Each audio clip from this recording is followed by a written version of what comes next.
Hello, नमस्कार, राम राम प्यारे साथियों, कैसे हो आप सभी लोग। उम्मीद है कि आप सब लोग अच्छे होंगे और अपनी तैयारी में लगे हुए होंगे। आप सभी लोगों को नए साल की हार्दिक शुभकामनाएं। उम्मीद है कि आपका 2025 बहुत अच्छा जाएगा, आपके सारे सपने इस साल पूरे हो जाएं।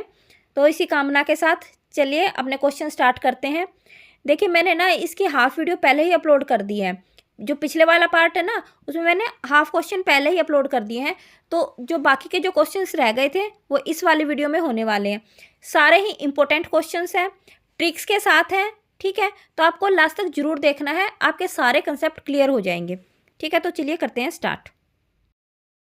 देखिए, आपका ये क्वेश्चन क्या कहता है, बिल्कुल ईजी सा क्वेश्चन है। निम्नलिखित में से कौन सा कथन व्यक्ति की विभिन्नताओं के संदर्भ में सही नहीं है। Which of the following statement is not correct with reference to individual difference. देखिए, आप लोग को पता होगा व्यक्तिक विभिन्नता क्या होती है। व्यक्तिक यानी कि व्यक्तिक, विभिन्नता यानी कि भिन्नता, अलग होना। कहने का मतलब दो आदमी हैं, कोई भी दो आदमी, वो एक दूसरे से क्या होंगे, अलग होंगे, भिन्न होंगे।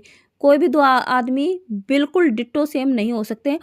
हो सकता है वो दिखने में सेम हो, लेकिन जरूरी नहीं है कि वो मानसिक रूप से भी सेम हो। शारीरिक रूप से सेम हो सकते हैं, मानसिक रूप से अलग हों, या भाई इमोशनली अलग हों, सामाजिक रूप से अलग हों। तो कोई भी आदमी हर तरीके से, हर उसमें बिल्कुल सेम नहीं हो सकता है। ठीक है, तो बताइए इस चीज़ के बारे में बताना है कि इसका रीजन क्या क्या हो सकता है। भाई किन्हीं दो आदमियों के डिफरेंस होने का रीजन क्या क्या हो सकता है, देखते हैं।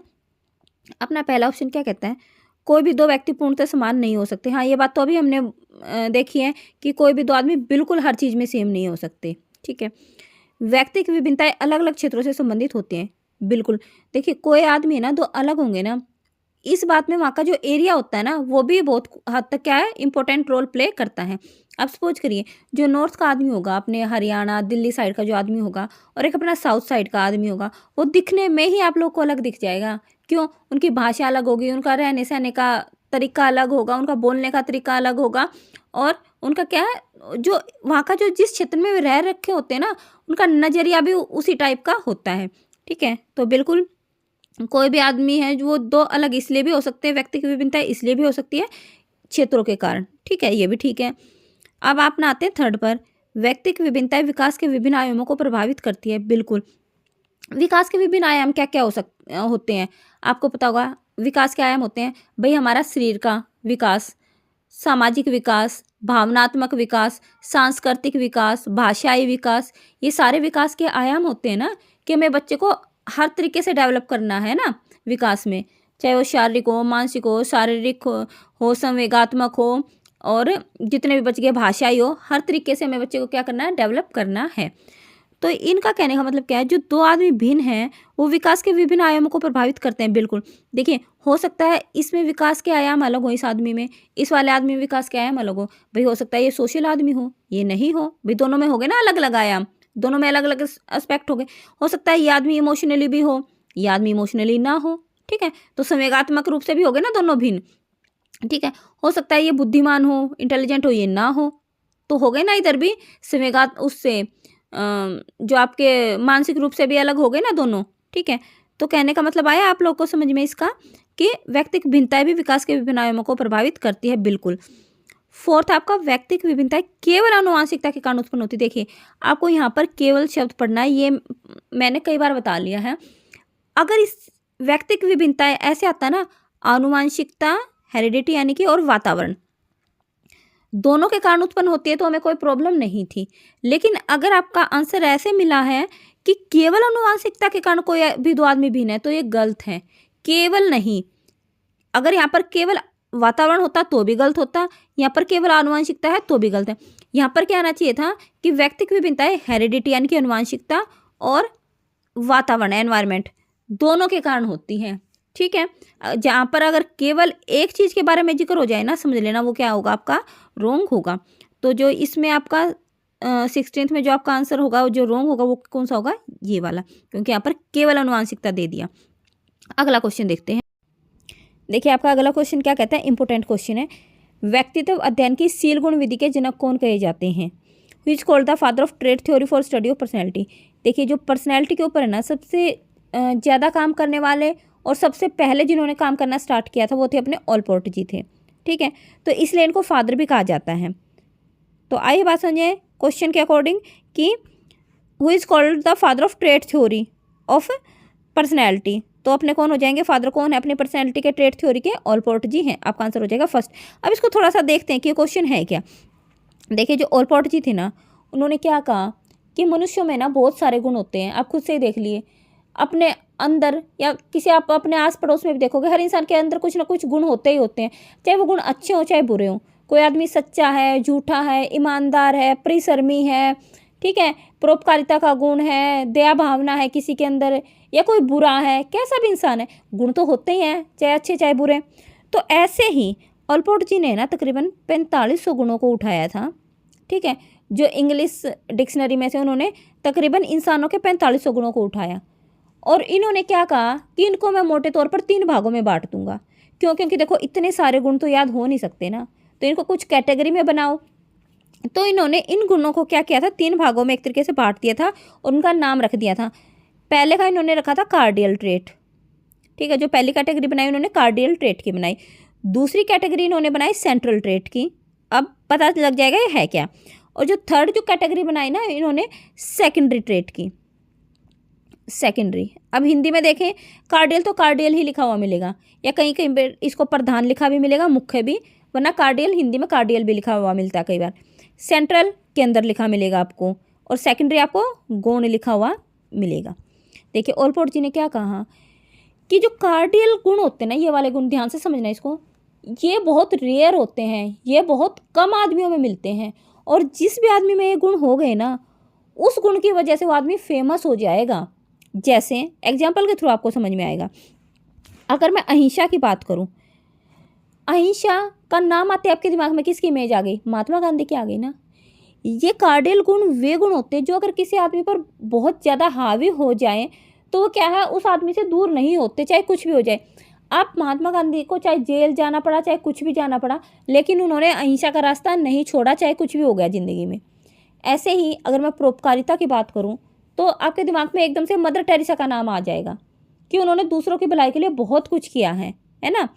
ऐसे ही ये तो अच्छी अच्छी बातें होगी। अगर मैं बात करूं अब्राहम लिंकन की, तो अब्राहम लिंकन का नाम आते ही आपका दिमाग में ईमानदारी का पिक्चर बन जाएगा कि ईमानदारी के लिए कौन सबसे ज़्यादा फेमस थे, अपने अब्राहम लिंकन जी थे।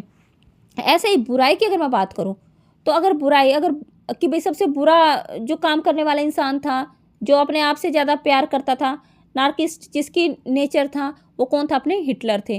कि चाहे इंसानों को मरवाना पड़ जाए, कुछ भी हो जाए, जो उन्होंने सोच लिया वो करना ही है, ठीक है। तो चाहे अच्छे गुण है चाहे बुरे गुण है, लेकिन वे गुण ऐसे हो जाते हैं इंसान में, वो गुण उस आदमी के ऊपर हावी हो जाते हैं, ठीक है। और उन्हीं गुणों की वजह से, कार्डियल गुणों की वजह से कोई आदमी क्या होता है, प्रसिद्ध होता है।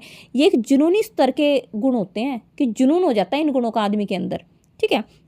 मेरे ख्याल से आया होगा समझ में, और ये बहुत कम आदमियों में देखने को मिलते हैं, मैंने बताया भी आपको। अगला देखते हैं सेंट्रल गुण, केंद्रीय गुण भी जिसको बोलते हैं।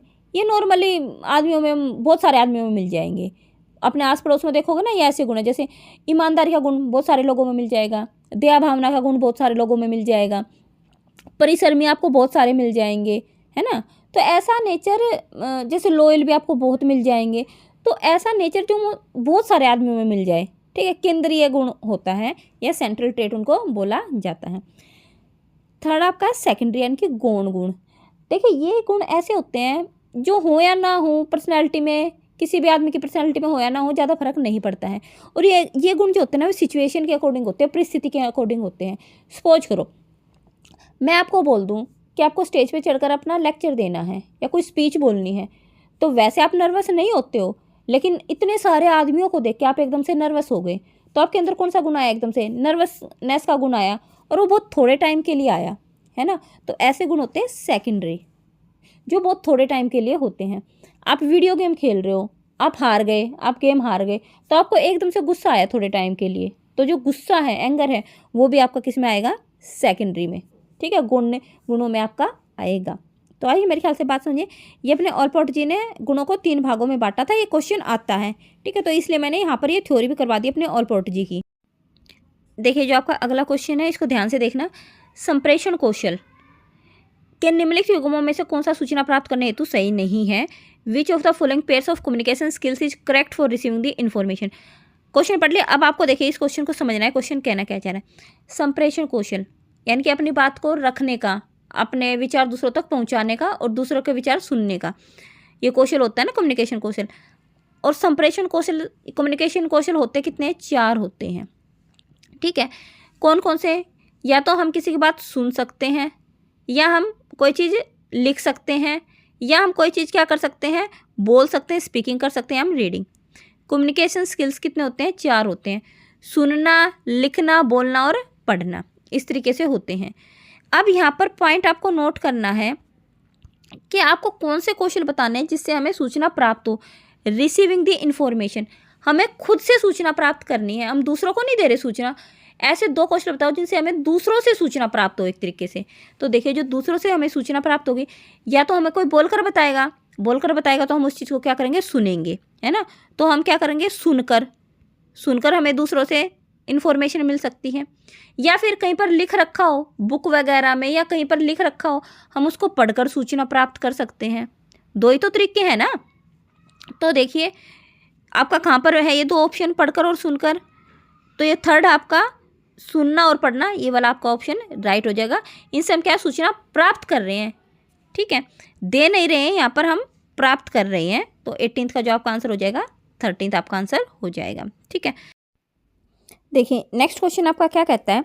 अब मैं ना दोनों क्वेश्चन है ना सीरीज से ऐसे करवाने वाली हूँ जो मोस्ट रिपीटेड क्वेश्चन है, ठीक है, हर पेपर में जरूरी आ जाते हैं।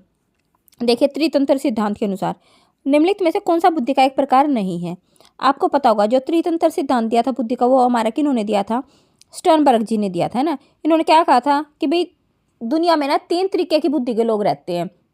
कौन कौन से देखते हैं। पहला इन्होंने कहा था विश्लेषणात्मक, जिसको बोलते हैं एनालिटिकल। दूसरा सृजनात्मक, क्रिएटिव बोल सकते हैं। और तीसरा इन्होंने बताया था व्यवहारिक और प्रैक्टिकल। तो सैद्धांतिक बुद्धि की तो इन्होंने बात की ही नहीं कहीं पे भी। तो जो 90th का जो आंसर आपका होगा वो क्या होगा, सैद्धांतिक बुद्धि का एक प्रकार नहीं है। ठीक है, तो 90th का आंसर तो हो गया 3, यहाँ तक कंप्लीट। अब इस क्वेश्चन को थोड़ा सा डिस्कस करते हैं कि क्वेश्चन है क्या, क्योंकि बार बार रिपीट हो रहे हैं। देखिए, स्टर्नबर्ग जी ने 3 तरीके की बुद्धि बताई थी, मैंने बता दी। अब इनका ना ये विश्लेषणात्मक बुद्धि है। कहीं कहीं पर आपको इसकी जगह पर घटकीय लिखा हुआ भी मिलेगा, घटकीय, या इंग्लिश में मैं बोलूँ तो कंपोनेंट्स। घटक को क्या बोलते हैं इंग्लिश में, कंपोनेंट बोलते हैं ना। तो कंपोनेंशियल ऐसे लिखा हुआ मिलेगा, ठीक है, कंपोनेंशियल।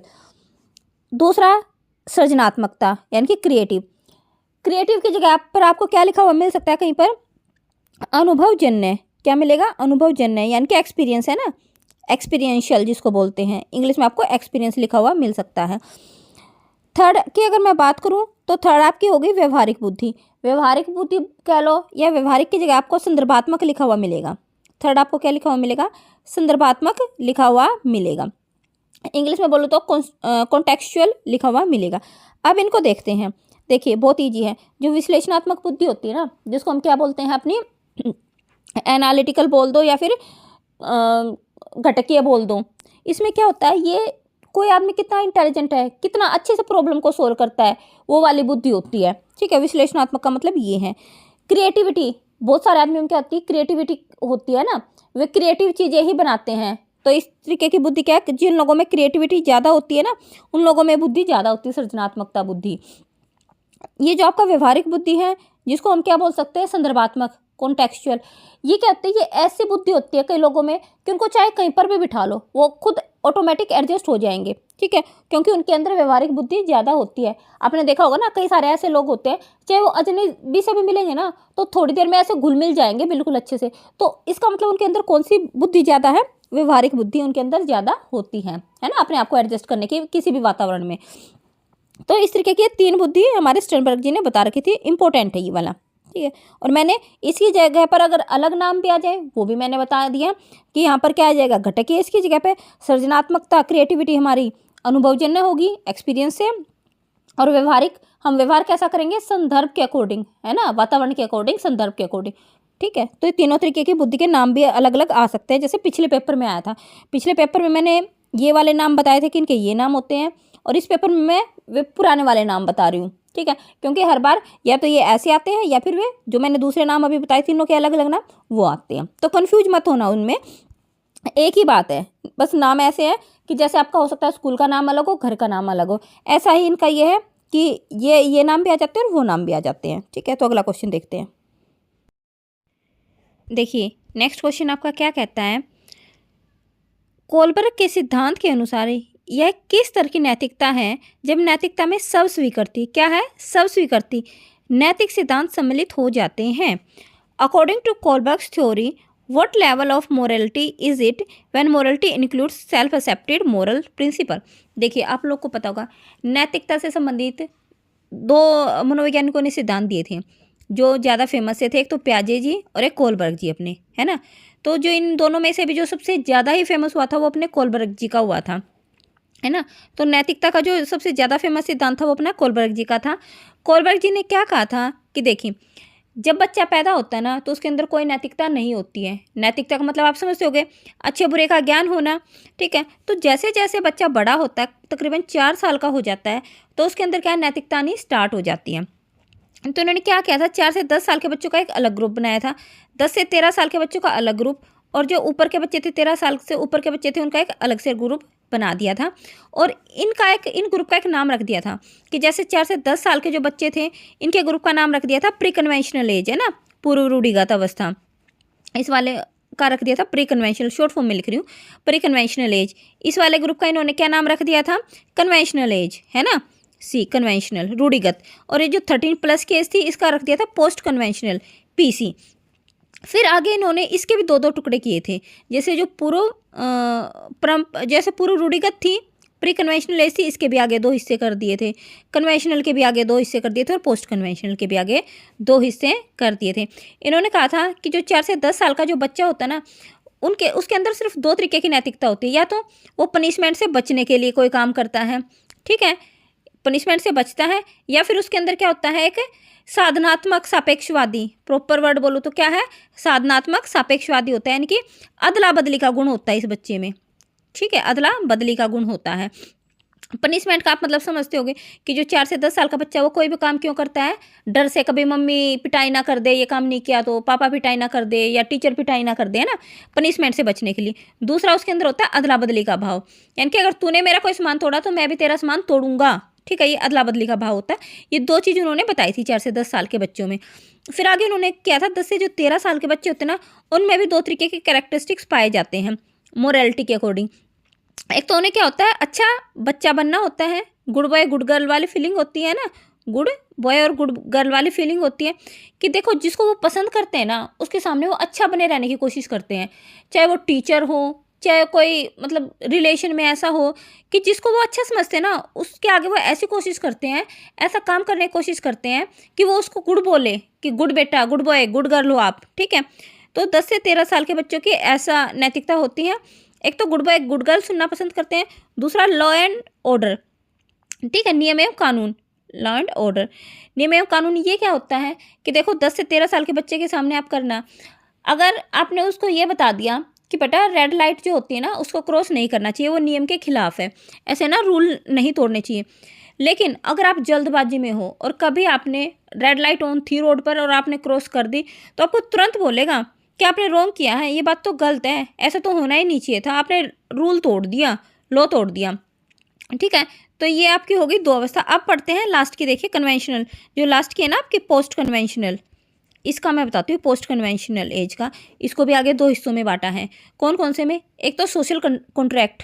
अब बच्चा हो गया थोड़ा सा बड़ा, कितने का हो गया है, 13+ का बच्चा हो गया है, यानी कि अब थोड़ा सामाजिक बनना स्टार्ट हो गया है। इसके अंदर आएगा या तो सोशल कॉन्ट्रैक्ट की भावना आएगी या फिर यूनिवर्सल सार्वभौमिक एथिकल के भावना आएगी, यानी कि यूनिवर्सल नाम है इनका, सार्वत्रिक नीतिपरक सिद्धांत, है ना। 2 तरीके की भावना आएगी, या तो वो सामाजिक बन जाएगा या फिर वो क्या बनेगा, सर्वत्र नीतिपरक।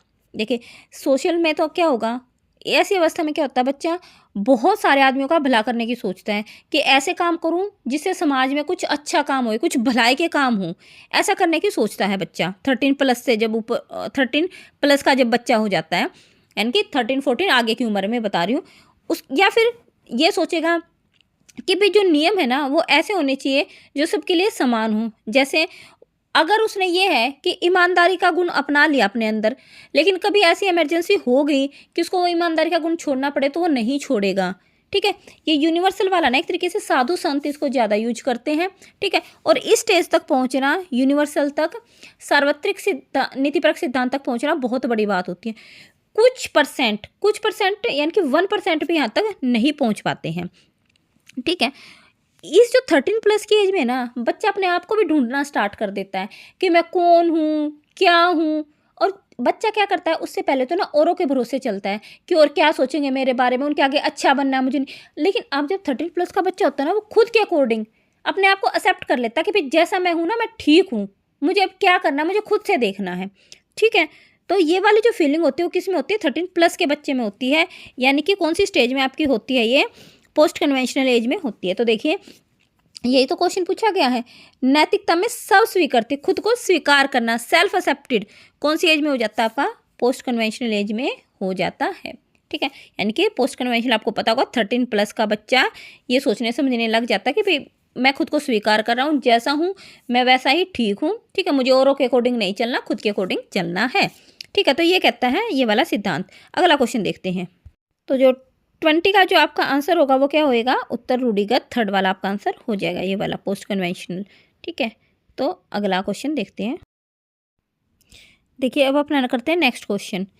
निम्नलिखित में से कौन सी किशोरावस्था की एक सामान्य विशेषता नहीं है। किशोरावस्था आपको पता होगा, क्या एडोल्सन कौन सी एज होती है, 12 से लेकर 18 साल तक की एज को बोला जाता है ना किशोरावस्था। ठीक है, तो उसके बारे में देखते हैं क्या सही नहीं है। पहला, यह संधिकरण की अवस्था है, इट इज़ ट्रांजिशनल पीरियड। बिल्कुल, देखो जो आपकी किशोरावस्था होता है ना वो ट्रांजिशनल एज होती है। कहने का मतलब क्या है, जो आपकी बाल्यावस्था होती है ना, बाल्यावस्था और जो आपकी वयस्क अवस्था, उसको जोड़ने का काम क्या, कौन सी अवस्था करती है बीच में, किशोरावस्था करती है। ठीक है, तो इसलिए जो किशोरावस्था है ना ये आपकी बाल्यावस्था और प्लस में किसको, वयस्क अवस्था को जोड़ने का काम करती है। इसलिए किशोरावस्था को क्या बोला जाता है, संधिकरण, यानी कि इन दोनों उम्रों की क्या करा रही है, संधि करा रही है। ठीक है, बाल्यावस्था और वयस्क अवस्था के बीच में संधि का काम करवा रही है, जोड़ने का काम करवा रही है, कौन सी अवस्था, किशोरा अवस्था। ठीक है, तो पहला ऑप्शन तो बिल्कुल ही ठीक है कि जो आपकी ये होती है एडोल्सन एज होती है, उसको ट्रांजिशनल पीरियड भी बोला जाता है। सेकंड, यह अवास्तविकताओं की अवस्था है, इट इज़ पीरियड ऑफ अनरियलिज्म। बिल्कुल, देखिए किशोरावस्था में बच्चे क्या है, रियलिटी में नहीं रहते बल्कि कल्पनाओं की दुनिया में घूम रहते हैं, अवास्तविकताओं में रहते हैं, इमेजिनरी उनकी थिंकिंग होती है ना, कुछ ना कुछ वो इमेजिन करते रहते हैं। तो ये सेकंड भी बिल्कुल ठीक है। थर्ड, यह पहचान की खोज का समय। बिल्कुल, इस एज में ना बच्चे खुद को पहचानना स्टार्ट करते हैं कि मैं कौन हूँ, क्या हूँ, मेरा मतलब लाइफ में आने का रोल क्या है, मैं ज़िंदगी में क्यों आया हूँ, इसके बारे में बहुत कुछ चीज़ें खोजना स्टार्ट कर देते हैं, वो खुद के बारे में सोचना स्टार्ट कर देते हैं, है ना, तो खुद की पहचान इसमें स्टार्ट करते हैं। तो थर्ड ऑप्शन भी ठीक है। यह यौन आरंभ की दहलीज है, it is the threshold of purity. बिल्कुल, किशोरावस्था में क्या है, हमारा यौवन की जो शुरुआत हो जाती है ना, जवानी की स्टार्टिंग हो जाती है। तो देखिए आप यहाँ पर है ना, चारों ही ऑप्शन ठीक है, कोई भी इसमें से गलत नहीं है। ठीक है, तो जो एस्टेट में इसके ऊपर क्या है, केस भी चला था इस क्वेश्चन पर, तो इसमें क्या है, ये क्वेश्चन का आंसर इन्होंने ठीक नहीं दे रखा, चारों ही आंसर ठीक थे। ठीक है, तो ये एक क्या हो गया, ऐसे स्टार वाला क्वेश्चन हो गया था, यानी कि डाउटफुल लगा लो, या जिसका इन्होंने आंसर ढंग से नहीं दिया। ठीक है, तो इसका कोई भी आंसर नहीं होगा क्योंकि चारों ही आंसर ठीक है। अगला क्वेश्चन देखते हैं। देखिए नेक्स्ट क्वेश्चन क्या कहता है आपका, व्यक्तित्व आकलन हेतु प्रासंगिक अंतर्बोध परीक्षण किसके द्वारा विकसित किया गया, यानी कि who developed the thematic appreciation test for personality assessment. Personality के लिए जो टैट था ना, इसको थीमेटिकल एप्रिसिएशन टेस्ट को मैं क्या लिख सकती हूँ, शॉर्ट फॉर्म इसकी टैट होती है ना। तो बताइए ये किन्होंने विकसित किया था टैट। तो इसकी मैंने ट्रिक्स बता रखी, देखिए ऐसे बता रखी, जब भी बच्चों का क्या टैट आता है, चाहे कौन सा भी टैट हो, एच टैट हो, सी टैट हो, तो बच्चों की क्या होती है, बिल्कुल मरने वाली सिचुएशन हो जाती है कि अब तो हमें पढ़ना ही है। तो टैट आते ही क्या हो जाता है, टैट मरे, और कैट, CAT कैट अगर आ जाए ना, चिल्ड्रन अप्रिसिएशन टेस्ट, तो कैट का मैंने बता रखा, कैट कैसी होती है, ब्लैक, है ना, टैट मरे कैट ब्लैक। इसको आप 2-3 बार रिवाइज कर सकते हो, है ना, इजीली लर्न हो जाएगा कि टैट आते ही भाई अब तो मरे, अब तो हमें फिर से पढ़ना पड़ेगा, टैट मरे कैट ब्लैक। तो इस तरीके से ट्रिक्स बना रखी है ना। तो देखिए आपका क्वेश्चन के अकॉर्डिंग बताइए किन्होंने दिया था, मरे मॉर्गन जी ने दिया था ना, ये मरे ये रहा अपना, ठीक है, टैट मरे, फर्स्ट ही ऑप्शन आ गया। ब्लैक, ये बैलक है वैसे तो, लेकिन मैंने इसको ब्लैक से जोड़ रखा है। बैलक का कौन सा टेस्ट दिया था इन्होंने, बैलक जी ने कैट का दिया था, चिल्ड्रन अप्रिसिएशन टेस्ट, है ना। तो बाकी अपने अलग हैं, ओलपोडोंग कैटल ने तो बिल्कुल अलग ही दिए थे, शील गुण दिए थे ना, अभी थोड़ी देर पहले ही हमने पढ़े हैं ये, ठीक है। तो आ गया होगा आपको समझ में कि 22 का जो आंसर होगा फर्स्ट होगा। अच्छा, आपको साइड में ना पिक्चर भी दिख रखी होगी, है ना, कि पर्सनैलिटी टेस्ट जो ये आपका टेट था ना, थीमेटिकल अप्रिसिएशन टेस्ट, ये किस तरीके से बनाया था मरे जी ने, ये साइड में आपको पिक्चर दिख रही होंगी। ये तो थोड़ी सी पिक्चर है, इसमें ना बहुत सारी पिक्चर्स दी जाती हैं इस तरीके की, है ना। जैसे कोई एक बूढ़ी अम्मा है, उसकी भी दी जाती है, उसके बारे में क्या स्टोरी क्रिएट करने के लिए बोला जाता है, क्या बताओ आपको इन पिक्चर्स में क्या क्या दिख रहा है। तो जिस हिसाब से अगला इंसान स्टोरी क्रिएट करता है ना उन पिक्चर्स को देख के, वैसे ही जो मनोवैज्ञानिक का अंदाजा लगा लेते हैं कि हाँ इसकी पर्सनैलिटी इस टाइप की होगी इस आदमी की, ठीक है। तो भाई ये मनोवैज्ञानिकों का अपना तरीका है देखने का। अगला क्वेश्चन देखते हैं। देखिए आपका नेक्स्ट क्वेश्चन क्या कहता है। क्वेश्चन थोड़ा सा बड़ा है ये अगला, लेकिन बहुत ईजी लैंग्वेज में 2 शब्द में मैं इसको करा दूंगी।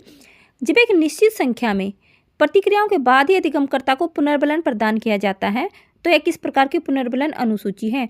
What type of reinforcement schedule is it when reinforcement is provided to the learner only after a certain number of, यहाँ पर नंबर पर आपको ध्यान देना है, ऑफ रिस्पॉन्सेज, जो आपके रिस्पॉन्स हुए हैं वो क्या हुए हैं, नंबर में हुए हैं। नंबर भी कौन से, सर्टेन, निश्चित नंबर में हुए हैं।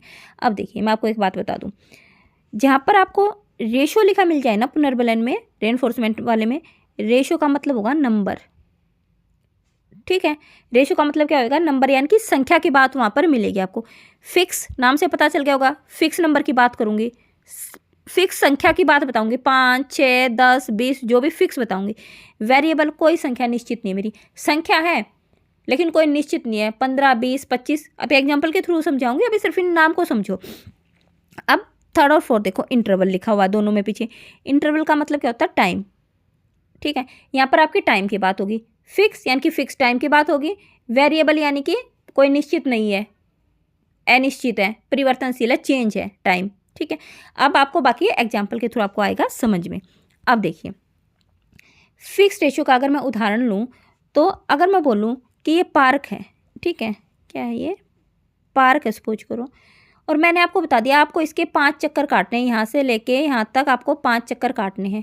तो मैंने क्या कर दी, संख्या फिक्स कर दी ना, फिक्स कर दी क्या, रेशो, रेशो यानी कि संख्या, ठीक है, कितनी कि 5 आपको चक्कर काटने हैं। तो हो गया, ये किसका एग्जाम्पल हो गया, आपका फिक्स्ड रेशो का एग्जाम्पल होगा। अगर मैं वेरिएबल रेशो बोलूँ तो देखो वेरिएबल रेशो में ये होता है कोई संख्या निश्चित नहीं होती है।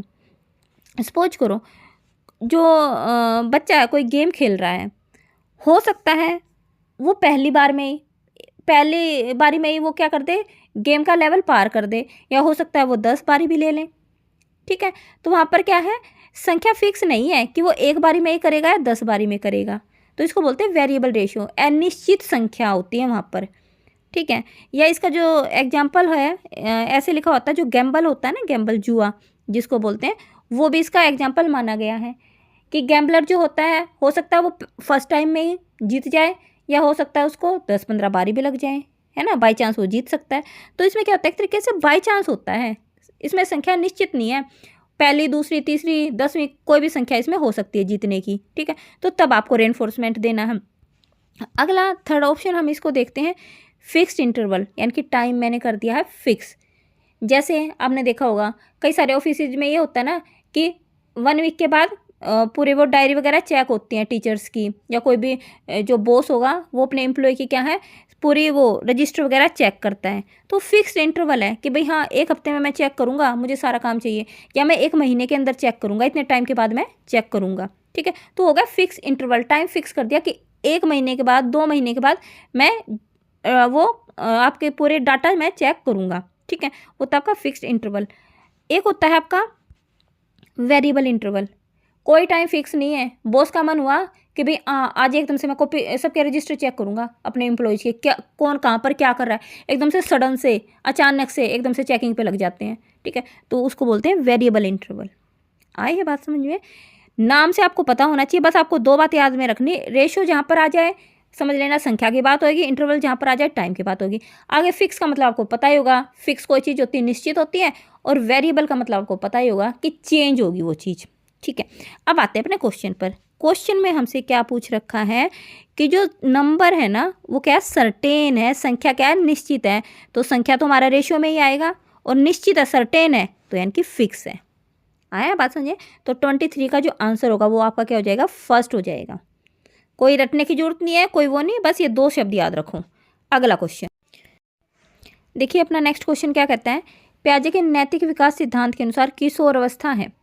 देखिए, आपको पता होगा नैतिक विकास से संबंधित 2 ही हमारे सिद्धांत ज़्यादा फेमस हैं। एक तो कोलबर्ग जी का, वही मोस्ट फेमस है, कोलबर्ग जी का नैतिक विकास का सिद्धांत। लेकिन आपको पता है कि पियाजे जी ने भी दिया था, ठीक है, तो इनका भी आता है। तो पियाजे जी ने बड़ा अपना सिंपल सा दिया था, क्या कहा था कि भाई एक काम करो, 2 से जो 8 साल के बच्चे हैं ना उनको एक ग्रुप में डालो, और जो 9+ के बच्चे हैं, देखिए मैंने पहले बता रखा 9+ भी मिलेगा आपको कहीं पे, 9 to 11 भी आपको कहीं कहीं पर देखने को मिल जाएगा। ठीक है, तो इन्होंने कहा कि सीधा बादरा कि 2 से 8 साल के बच्चों का एक ग्रुप बना लो, और 9+ के बच्चों का एक ग्रुप बना लो। इस ग्रुप का नाम रख दो क्या, जो 2 से 8 साल के बच्चे हैं इनके ग्रुप का नाम रख दो प्रायत। इसको बोला इन्होंने प्रायत नैतिकता की अवस्था। ठीक है, इंग्लिश में हिट्रोनोमस मोरलिटी। ठीक है, हिट्रोनोमस, ये यहाँ पर लिखा हुआ मिलेगा आपको, हिट्रोनोमस मोरलिटी, इसका नाम रख दिया। एक इन्होंने जो दूसरा ग्रुप है उसका 9+ वालों के ग्रुप का नाम इन्होंने रख दिया सवायत। सवायत, सवायत यानी कि ऑटोनोमस मोरलिटी। ठीक है, ये नीचे लिखा हुआ मिल जाएगा आपको। 2 तरीके की इन्होंने अवस्था बताई है, बस 2 पार्ट में डिवाइड किया है, बिल्कुल सीधा सिंपल सा किया है। अब नाम से ही बहुत कुछ पता चलेगा आपको। परायत, पराय यानी कि दूसरे, इसमें जो नैतिकता होगी ना परायों से होगी, दूसरों से होगी। यानी कि बच्चा क्या है, दूसरों की बात मानेगा, खुद से कुछ डिसीजन नहीं लेगा। अगर भाई मम्मी पापा ने, किसी रिलेटिव ने या टीचर्स ने बोल दिया कि बेटा आप जो कर रहे हो ना ये काम गलत है, ऐसे नहीं करना, तो बच्चा उसी को मानेगा, उसी नैतिकता को मानेगा। लेकिन जैसे जैसे बच्चा 9+ का हो जाता है ना, तो उसकी समझ क्या है, थोड़ी विकसित हो जाती है, वो खुद से सोचने लग जाता है कि अब क्या ठीक है क्या गलत है। तो इसलिए इस स्टेज का नाम इन्होंने सवायत रखा। सब यानी कि खुद से सोचने लग जाता है कि क्या ठीक है क्या गलत है। ठीक है, तो बस यही था। तो इजी से तो इन्होंने वो दी थी, स्टेजेस दी थी। तो अब आते हैं अपने क्वेश्चन पर कि पियाजे के नैतिक विकास सिद्धांत के अनुसार किशोर अवस्था तो भाई अपनी कहाँ पे होती है, 12+ की एज में ही तो होती है, 12 से 18, तो यानी कि 9+ की एज। और 9+ की एज हमने अभी डिस्क्राइब की है क्या होती है, हम खुद से सोचने समझने में शुरू हो जाते हैं कि हाँ ये चीज़ ठीक है ये चीज़ गलत है, सब यानी कि खुद से। तो देखो ये रहा आपका 4th, स्वायत्त नैतिकता की अवस्था बोला जाता है इसको, है ना, स्टेज ऑफ ऑटोनोमस मोरलिटी। तो आ गया होगा मेरे ख्याल से समझिए कि जो 24 का आंसर हो गया ये 4th होएगा। ठीक है, तो अगला क्वेश्चन देखते हैं क्या कहता है। अब देखिए नेक्स्ट क्वेश्चन बिल्कुल ही ईजी सा है, बस पढ़ना है और आपको आंसर देना, कुछ भी नहीं है नेक्स्ट क्वेश्चन में। निम्नलिखित में से कौन सा कारक अधिगम को सकारात्मक रूप से प्रभावित करता है। ठीक है, आप लर्निंग कर रहे हो तो बताइए कौन सी चीज़ इसके लिए पॉजिटिव चीज़ का काम करेगी। विच of the following factors positively affects learning. ठीक है, पहली बात, अर्थ इन विषय वस्तु मीनिंगलेस कंटेंट, यानी कि ऐसे विषय वस्तु जो जिसका कोई मीनिंग ही नहीं होता, जिसका कोई अर्थ ही नहीं होता, तो ऐसी लर्निंग का कुछ फ़ायदा है, कुछ भी नहीं है। फर्स्ट ऑप्शन आपका हो जाएगा रॉन्ग। सेकंड, परिपक्वता की कमी, यानी कि मैच्योरिटी की कमी, लैक ऑफ मैच्योरेशन। देखो आप किसी भी काम को ना तभी कर सकते हो जब आपके अंदर उस लेवल की मैच्योरिटी आ जाती है। अगर आप 1st क्लास के बच्चे को बोलो कि बेटा 10th क्लास का काम कर लो, तो वो नहीं कर पाएगा, क्योंकि उसके अंदर इतनी मैच्योरिटी अभी नहीं आई है 10th स्टैंडर्ड तक की। ठीक है, तो परिपक्वता की कमी के कारण भी बच्चा क्या है, अच्छे ढंग से नहीं कर पाएगा। ये पॉजिटिव थोड़ी है, हम बच्चे को उसी लेवल पर पढ़ाते हैं जितनी उसके अंदर मैच्योरिटी है। थर्ड है अभिप्रेरणा की कमी, लैक ऑफ मोटिवेशन। अगर किसी बच्चे के अंदर मोटिवेशन ही नहीं, बिल्कुल अभिप्रेरणा ही नहीं है कि मुझे पढ़ना है नहीं पढ़ना है। हमने थोड़ी देर पहले एक एग्जाम्पल पढ़ा था कि हम घोड़े को क्या है पानी के पास लेके जा सकते हैं, लेकिन पानी तो उसे खुद ही पीना पड़ेगा ना। तो वही बात यहाँ पर लागू हो गई कि यहाँ पर मोटिवेशन तो बच्चे के अंदर होना ही चाहिए कि मुझे पढ़ना है, कुछ करना है। मोटिवेशन नहीं होगा तो क्या बच्चा कुछ भी नहीं कर पाएगा। ठीक है, तो ये तीनों चीज़ तो क्या है बिल्कुल भी पॉजिटिव नहीं है। 4th आपका देखते हैं सूचनात्मक प्रतिपुष्टि, यानी कि इन्फॉर्मेशनल फीडबैक। बिल्कुल ये ठीक है। इन्फॉर्मेशनल फीडबैक क्या होता है कि हम बच्चे का क्या है, कुछ टेस्ट लेते हैं, अगर बच्चा उसमें कमी भी कर देता है तो हम बच्चे को साथ के साथ फीडबैक देंगे, या अगर बच्चा अच्छा भी कर रहा है तो भी साथ के साथ प्रतिपुष्टि देंगे कि वेरी गुड बेटा आपने बहुत अच्छा किया। ठीक है, या फिर उसको इम्प्रूवमेंट के हम वो भी बता सकते हैं कि आपको यहाँ पर और इम्प्रूवमेंट की ज़रूरत है। ठीक है, तो हमें क्या है, इन्फॉर्मेशनल फीडबैक देना चाहिए, सूचनात्मक प्रतिपुष्टि देनी चाहिए, जिससे बच्चे को क्या है, जानकारी मिले कि हाँ मैंने यहाँ पर कमी कर दी, ये चीज़ मैंने अच्छी लिखी है, इसको मैं और इम्प्रूव कर सकता था। सारी चीज़ों की मेरे बच्चे को नॉलेज देनी है, फीडबैक देना है, तो ये ठीक है। ठीक है, तो 25 का क्या आंसर हो जाएगा, 4th आपका आंसर हो जाएगा। अगला क्वेश्चन देखिए, नेक्स्ट क्वेश्चन भी, रोहित प्रशंसा पाने हेतु दूसरों की सहायता करता है। ठीक है, यह एक उदाहरण है। देखिए वो क्या है, रोहित जो है खुद से कोई काम करता है, वो क्यों करता है, ताकि दूसरे उसकी क्या करें, प्रशंसा करें। तो ये किस चीज़ का एग्जाम्पल है, आंतरिक अभिप्रेरणा का। क्या वो अंदर से अभिप्रेरित है, क्या उसके अंदर से आवाज़ आ रही कि मुझे करना है, नहीं। बाह्य अभिप्रेरक है, बिल्कुल वो ना बाहरी है, दूसरों से अपनी प्रशंसा सुनना चाहता है, बाहरी आदमियों से। ठीक है, तो ये क्या इसका उदाहरण हो गया आपका बाह्य अभिप्रेरक का। थर्ड आपका जन्मजात अभिप्रेरणा का, बिल्कुल भी नहीं। क्या प्रशंसा पाना जन्मजात अभिप्रेरक हो सकता है? क्या जो छोटा बच्चा है उसको पता भी होता है कि प्रशंसा क्या चीज़ है क्या नहीं है?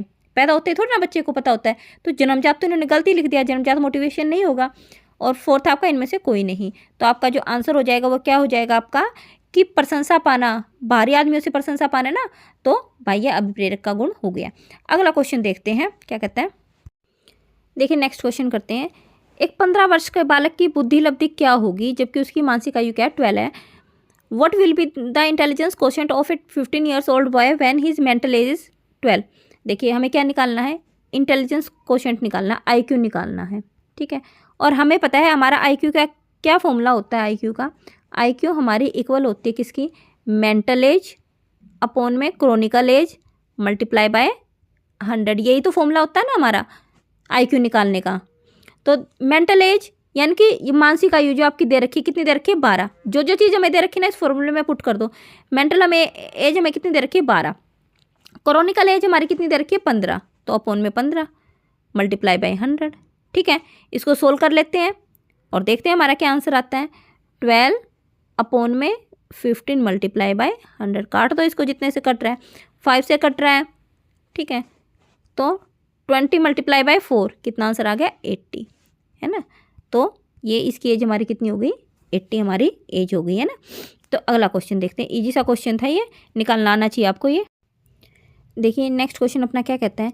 एक शिक्षक के रूप में आप विद्यार्थियों की सृजनात्मकता का विकास करने हेतु निम्नलिखित में से कौन सा कार्य नहीं करेंगे। नहीं दिया हुआ, इस पर ध्यान देना।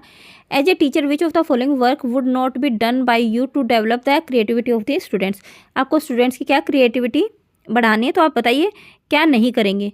पहली बात तो देखिए, मौलिकता को प्रोत्साहन, बिल्कुल जहाँ पर क्रिएटिविटी होगी वहाँ पर मौलिकता तो आपको मिलेगी ही मिलेगी। इतनी बार बता रखा है, एनकरेजमेंट तो ऑफ ओरिजिनलिटी तो मिलेगी ही मिलेगी। ठीक है, वो चीज़ ओरिजिनल होनी चाहिए, कुछ नई होनी चाहिए, है ना, अलग से होनी चाहिए, ओरिजिनल। तो मौलिकता तो पहला गुण होता है आपका सृजनात्मकता का। सेकंड है भय को दूर करना, रिमूवल ऑफ फियर। ठीक है, अब इसको देखते हैं नेक्स्ट। भय को दूर करना हो सकता है, हमें बच्चे को अगर किसी चीज़ को करने में हिचक रहा है, डर रहा है किसी चीज़ को करने में, नई चीज़ को, तो हमें वो भी दूर करना चाहिए एक तरीके से बच्चे को। थर्ड आपका देखते हैं प्रतिक्रिया की स्वतंत्रता, फ्रीडम ऑफ रिस्पॉन्स। बिल्कुल देखिए, हमें बच्चे को रिस्पॉन्स करने की फ्रीडम देनी चाहिए, क्योंकि ज़रूरी नहीं है कि बच्चा पहली बार में कोई अच्छी चीज़ बना पाए। उसको 1 बार 2 बार 10 बार पता नहीं कितने अटैम्प्ट करने पड़ सकते हैं। तो प्रतिक्रिया की स्वतंत्रता देनी चाहिए, ताकि वो अगर कुछ अलग से बना रहा है तो उसको मिले कि हाँ भाई तुम 1 बार नहीं 2 बारी में गलती करके सीख लोगे, 3 बारी में 4 बारी में। ठीक है, तो उसकी भी उनको छूट होनी चाहिए। अगला है अपसारी चिंतन का परिहार। देखिए परिहार शब्द पर पकड़ना है आपको। अवॉइडेंस ऑफ डाइवर्जेंट थिंकिंग, हमें डाइवर्जेंट थिंकिंग को अवॉइड करना है, हटाना है, उसको परिहार करना है, मतलब दूर करना है अपसारी चिंतन को, बिल्कुल भी नहीं। क्रिएटिविटी का हमारा लक्ष्य नहीं क्या होना चाहिए, डाइवर्जेंट थिंकिंग। और डाइवर्जेंट थिंकिंग आपको पता होगा, किसी भी एक चीज़ को अलग अलग पहलुओं से सोचना। मान लो कोई एक प्रॉब्लम सोल्व कर रहे हैं हम इधर, इसके बहुत सारे ऑप्शन हमारे दिमाग में आ जाने चाहिए, उसको बोलते हैं ना अपसारी चिंतन। तो ये तो होना ही नहीं चाहिए, अपसारी चिंतन तो हमारा जरूर होना चाहिए, उसका परिहार, उसको दूर थोड़ी ना करना, हटाना थोड़ी ना है। तो ये रॉन्ग हो जाएगा आपका, है ना, क्रिएटिविटी से रिलेटेड। अगला क्वेश्चन देखिए, नेक्स्ट क्वेश्चन अपना क्या कहता है। विकास जो केंद्र से परिधि की ओर बढ़ता है उसको क्या कहते हैं। देखिए जो डेवलपमेंट है, डेवलपमेंट से रिलेटेड आपने कुछ प्रिंसिपल्स किए होंगे, कुछ सिद्धांत किए होंगे, तो वो उन्हीं में से एक सिद्धांत के बारे में पूछ रखा है इन्होंने। Development which proceeds from centre to periphery is known as. देखिए पहला आपका क्या है, सेफलिक कोडल, ठीक है, ये रहा सेफलिक कोडल। ये कौन सा सिद्धांत होता है? सेफलिक का मतलब क्या होता है? अगर किसी ने बायोलॉजी पढ़ी हो, जैसे डॉक्टरी लैंग्वेज में क्या होता है, जो हमारी गर्दन से ऊपर का जो हिस्सा बोल होता है ना, जैसे हमारा ऊपर का जो हेड हो गया, है ना, तो गर्दन एक तरीके से जो हमारे शोल्डर से ऊपर के हिस्से को बोलते हैं सेफलिक, और कोडल का मतलब होता है पूंछ, है ना, और पूंछ हमारी कहाँ पर होती है? कमर पर होती है जानवर की। तो कहने का मतलब क्या है, यह सिद्धांत क्या कहता है कि जो हमारा विकास होगा ना, पहले हमारा सेफलिक का होगा, यानी कि ऊपर हेड का हमारा विकास होगा, उसके बाद ऊपर से क्या होगा, हेड का होने के बाद ऊपर से फिर नीचे की तरफ ऐसे विकास होता है, ठीक है। फिर हमारे कमर का विकास होगा, और सबसे आखिर में लास्ट में हमारे क्या है, पैरों का विकास होगा। आप खुद से देख ली, पहले बच्चे की गर्दन जचती है ना ऊपर, पहले बच्चे की गर्दन जचती है, फिर धीरे धीरे बच्चा बैठना शुरू करता है, यानी कि कमर मजबूत होती है बच्चे की। फिर 1 साल के बाद बच्चा चलना शुरू करता है, यानी कि पैरों का विकास होता है। तो देखो ना, ऊपर से नीचे की तरफ तो विकास हो रहा है, सिर से पैर की तरफ ही तो विकास हो रहा है। तो सेफलिक कोडल का मतलब यही हो रहा है। सेफलिक का मतलब होता है सिर, एक तरीके से हेड, और कोडल का मतलब वैसे नॉर्मल तो पूंछ ही होता है, लेकिन आप इसको कोडल को नीचे वाले हिस्से की तरफ इशारा कर रहा है ये कोडल शब्द, ठीक है। तो जो आपका जो विकास होगा वो कैसे होगा, सिर से पैर की तरफ होगा। पहले वो आपके सिर का, फिर कमर का, फिर पैरों का, ऐसे विकास होता आएगा। ये वाला सिद्धांत ये कहता है, फर्स्ट वाला। अब सेकंड देखते हैं कौन सा प्रिंसिपल इन्होंने दिया है, प्रोक्सिमो डिस्टल, ठीक है, ये रहा प्रोक्सिमो डिस्टल। प्रोक्सिमो का मतलब क्या होता है? प्रोक्सिमो का मतलब होता है पास, कोई चीज़ आपके पास है, क्लोज है, ठीक है। नाम से ही बहुत सारी चीज़ें आपकी समझ में आ जाएंगी। डिस्टल का मतलब होता है दूर, डिस्टल डिस्टेंस, दूरी। ये सिद्धांत क्या कहता है कि जो बच्चे का विकास होगा ना, वो क्या होगा, पास से दूर की तरफ होगा। यानी कि पास से दूर का मतलब सेंटर, जैसे मान लो बच्चे की रीढ़ की हड्डी है, पहले बच्चे की रीढ़ की हड्डी यहाँ पर मजबूत होगी बीच में, उसके बाद धीरे धीरे बच्चे की जो आगे के हाथ की मांसपेशियाँ वगैरह हैं वो मजबूत होंगी, और सबसे आखिर में जो फिंगर है ना, फिंगर की मांसपेशियाँ मजबूत होंगी, है ना। तो ये विकास ये कहता है कि जो हमारा जो विकास होगा किसी भी बच्चे का, वो सेंटर से, यानी कि रीढ़ की हड्डी से बाहर की तरफ बढ़ता है, केंद्र से परिधि की तरफ। इस कई सारे वर्ड हो सकते हैं इसके लिए, कि केंद्र से परिधि की तरफ, अंदर से बाहर की तरफ, ये सारे नाम एक ही उसके सिद्धांत के हैं, ठीक है। ये कुछ भी वर्ड आ जाए तो अंदर से जो बाहर की तरफ या केंद्र से परिधि की तरफ जो विकास होता है उसको हम बोलते हैं प्रोक्सिमो डिस्टल, ठीक है। पास से दूर की तरफ भी लिखा हुआ मिल सकता है आपको, ठीक है। तो हमारे क्वेश्चन के अकॉर्डिंग हमारा आंसर क्या हुआ, जो केंद्र से परिधि की तरफ जो हमारा विकास होता है उसको हम क्या बोलते हैं, प्रोक्सिमो डिस्टल हम बोलते हैं, ठीक है, डेवलपमेंट बोलते हैं। लेकिन अब यहाँ पर हम एक और डिस्कस कर लेते हैं, स्पाइरल। स्पाइरल क्या होता है? देखो, हिंदी में सर्पिल, इंग्लिश में स्पाइरल। स्पाइरल का मीनिंग एक तरीके से सांप की तरह, ऐसे स्नेक की तरह होता है। ये सिद्धांत क्या कहता है, देखिए, कि जो हमारा डेवलपमेंट है ना वो स्पाइरल शेप में होता है। कैसे है, देखिए, आप स्टार्टिंग में देखना, किसी भी बच्चे की ना 2-3 साल तक हाइट बहुत तेज़ी से बढ़ती है, बढ़ा, यहाँ पे हमारा डेवलपमेंट हो गया, हम नीचे से ऊपर की तरफ गए। फिर उसके बाद धीरे कुछ सालों के लिए ना स्टॉप सा हो जाता है, जो डेवलपमेंट है ना बहुत स्लो स्लो स्लो, यानी कि जो पहले इतनी तेज़ी से यहाँ पे भाग रहे थे हम, अब थोड़ा सा हमारा ग्राफ क्या हो गया, नीचे आ गया, हम धीरे धीरे डेवलपमेंट करना स्टार्ट करें। फिर जैसे जैसे हम किशोर अवस्था की तरफ बढ़ते हैं, एकदम से फिर विकास होना शुरू हो जाता है ना, फिर हम तेज़ी से भागते हैं यहाँ पर, फिर उसके बाद किशोर अवस्था के बाद धीरे धीरे थोड़ा बहुत होता रहता है, ठीक है। तो कहने का मतलब क्या है कि जो हमारा विकास है वो ऐसे होता है, पहले तेज़ी से, फिर थोड़ा सा स्लो हो जाता है, नीचे की तरफ आता है, फिर ग्राफ हमारा तेज़ी से बढ़ता है, ठीक है। तो ऐसे स्पाइरल शेप में हमारा डेवलपमेंट होता है। फोर्थ आपका क्या कहता है, सर्कुलर। सर्कुलर डेवलपमेंट की बात अपने प्याजे जी ने की थी। ये क्या कहता है कि जैसे कोई छोटा बच्चा आप देखो, मतलब बिल्कुल ही छोटा, जब स्टार्टिंग में होता है 2-3 महीने का, 4-5 महीने तक के बच्चे को आप देखो, वो क्या करता है, किसी भी चीज़ को ना, किसी भी क्रिया को बार बार रिपीट करता रहता है। जैसे मान लीजिए अगर वो मुंह में अंगूठा ले रखा है उसने, तो बार बार उस अंगूठे को ही चूसता रहेगा, या अपने पैरों को मार रहा है बार बार, छोटा बच्चा 1-2 महीने का, तो वो पैरों को ही मारता रहेगा, हाथों को मारता रहेगा, या ब ब ब ब ऐसे बबलिंग भी करता रहता है बच्चा, एक ही शब्द को बार बार ब ब ब ब ऐसे रिपीट करता रहता है। तो कहने का मतलब क्या है, कोई भी ऐसी एक्टिविटी जो छोटा बच्चा बार बार रिपीट करता है ना, तो वो हमारा क्या होता है, सर्कुलर डेवलपमेंट उसको बोलते हैं, ठीक है। तो मेरे ख्याल से आए होंगे, मैंने चारों यहाँ पर आपको समझा दिए हैं। लेकिन क्वेश्चन के अकॉर्डिंग जो केंद्र से परिधि की तरफ, यानी कि रीढ़ की हड्डी से बाहर की तरफ जो हमारा विकास होता है वो अपना कौन सा बोला जाएगा, प्रोक्सिमो डिस्टल। सेकंड इसका आंसर होगा 29 का, ठीक है। अगला क्वेश्चन देखते हैं, भूख एवं प्यास किस प्रकार का अभिप्रेरक है। देखिए, अगर आपको भूख लगी है या प्यास लगी है, बताइए वो किस प्रकार का अभिप्रेरक है? क्या वो बाह्य है? आपको बाहर से भूख लग रही है, कोई बाहरी आपको फोर्स कर रहा है कि आप खाना खाओ, आपको भूख लगी है? बिल्कुल भी नहीं। क्या आपने वो वातावरण से अर्जित किया है? क्या आपको वो चीज़ें वातावरण से मिली हैं कि नहीं आपको खाना पड़ेगा? वातावरण से आपने ज्ञान लिया कि आपको खाना पड़ेगा? अगर ऐसा होता तो जितने भी जानवर वगैरह हैं, उन्होंने तो ये चीज़ें नहीं सीखी, है ना? उनको तो अंदर से खुद भूख लगती है, वो खुद खाते हैं। थर्ड अपना देखिए आंतरिक। बिल्कुल, जो भूख और प्यास होती है ना, वो हमारा आंतरिक अभिप्रेरक होता है, हमारे अंदर की नीड होती है ना? इसको हम जैविक भी बोल सकते हैं। आंतरिक बोल दो, जैविक बोल दो, ठीक है? तो ये हमारी क्या होती है? आंतरिक अभिप्रेरक के रूप में इसको माना जाता है। फोर्थ है सामाजिक। नहीं, भूख और प्यास क्या सामाजिक? सामाजिक तो हमारी क्या होती है? प्रतिष्ठा होती है, मान सम्मान होता है ना? तो ये फोर्थ भी ऑप्शन हमारा रॉन्ग। तो जो हमारा 13th का आंसर होगा वो हमारा क्या हो जाएगा? थर्ड अपना आंसर हो जाएगा।